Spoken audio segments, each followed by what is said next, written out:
তো দেখো আজকে ছিল রিসেপশান, মানে ছিল বোনের বউ ভাত আজকে।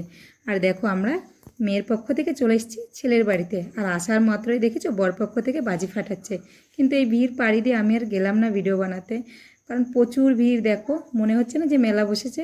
তো মেলা বসুক বা চাঁদের হাট, বোনের কাছে তো পৌঁছাতেই হবে। তো আমরা এখন গুটি গুটি পায়ে যাচ্ছি বোনের কাছে, বোনের সঙ্গে কখন দেখা করব। আর দেখো দিদিরা কিন্তু তোমাদেরকে সবাই হাই করে দিচ্ছে, তোমরাও কিন্তু দিদিদেরকে হাই করে দিও কমেন্ট বক্সে। তো চলো এখন তোমাদেরকে পরিচয় করে দেবো মামার সঙ্গে। তো ওর জন্য আমি একটু দাঁড়িয়ে গেছি মামার জন্য, যে মামা আসবে তোমাদের সঙ্গে পরিচয় করাবো দেখে।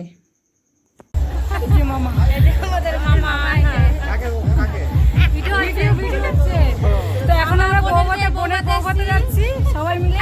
এই যে মামা আর মামারই মেয়ে আমাদের বোন, তো তারই বৌভাতে এখন আমরা যাচ্ছি।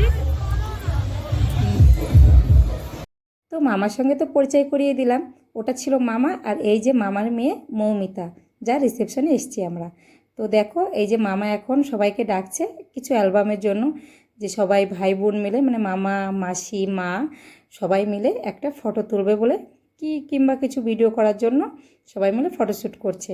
তো দেখো ওদের হয়ে গেছে, তারপরে বোনের কাছে আমি চলে আসলাম। তো বোনের সঙ্গে একটু গল্প করে নিচ্ছি, আর কিছু সেলফি নিয়ে নিলাম, একটু ভিডিও বানিয়ে নিলাম। তো চলো এবার আমি যাই, আমার পরে আরও তো সবাই লাইন দিয়ে আছে, সবাই তো একটু একটু করে ফটো নেবে না। আর এই যে আমার মেয়ে অনুষ্কা, ওকে একটু ক্যামেরা বন্দি করলাম।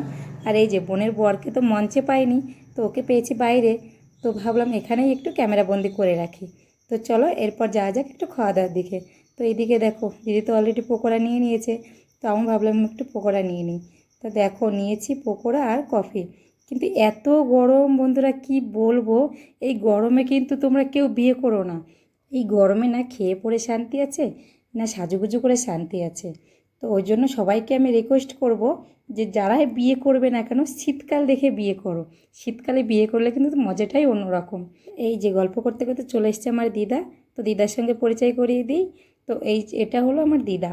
তো দেখো বিয়েবাড়ি এসেছি, আর এই যে মাসিকে তো চেনই, মানে কার সঙ্গে পরিচয় করাবো, মানে কাউকে পাই তো আর একজনকে পাই না, আর একজনকে পাই তো আর একজনকে পাই না। আর দেখো এইবার আমরা চলে এসেছি বাইরে।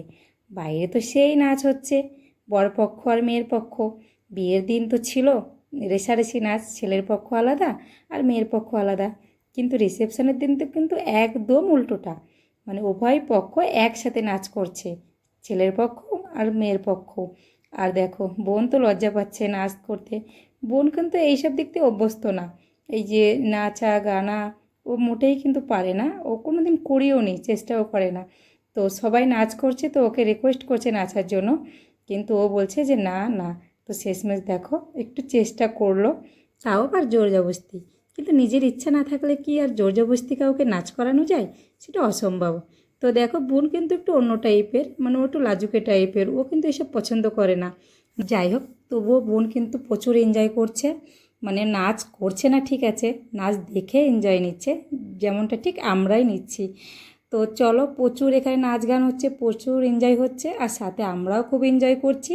কিন্তু দুঃখের বিষয় একটাই, এখানে গান হচ্ছে নাচ হচ্ছে, কিন্তু গানটা আমি দিতে পারছি না, কারণ তোমরা তো জানোই গান দিলে কপিরাইট চলে আসবে।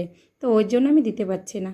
কিন্তু এটাই খুব খারাপ লাগছে, কিন্তু কিছু করার নেই। খারাপ লাগলেও আমি জানি তোমাদের ভালো লাগছে না অতটাও, কিন্তু কিছুটা ভালো লাগছে এটুকু আশা করি, যেহেতু এত নাচ গান হচ্ছে, যেভাবে মানে সবাই এনজয় করছে, তো আমাদের তো খুব ভালো লাগছে, খুব এনজয় করলাম আমরাও। তো ওই জন্য ভাবলাম তোমাদের সঙ্গে একটু শেয়ার করি। তো চলো এখন বাজে রাত 12টা, তো অনেকটা রাত হয়ে গেছে, এখন খাওয়া দাওয়া করতে হবে, তারপরে তো বাড়ির দিকে যেতে হবে নাকি। তো চলো এখন খাওয়া দাওয়া করবো। তো ভিডিওটা আমি এখানে শেষ করছি, দেখা হচ্ছে পরের একটা ভিডিওতে।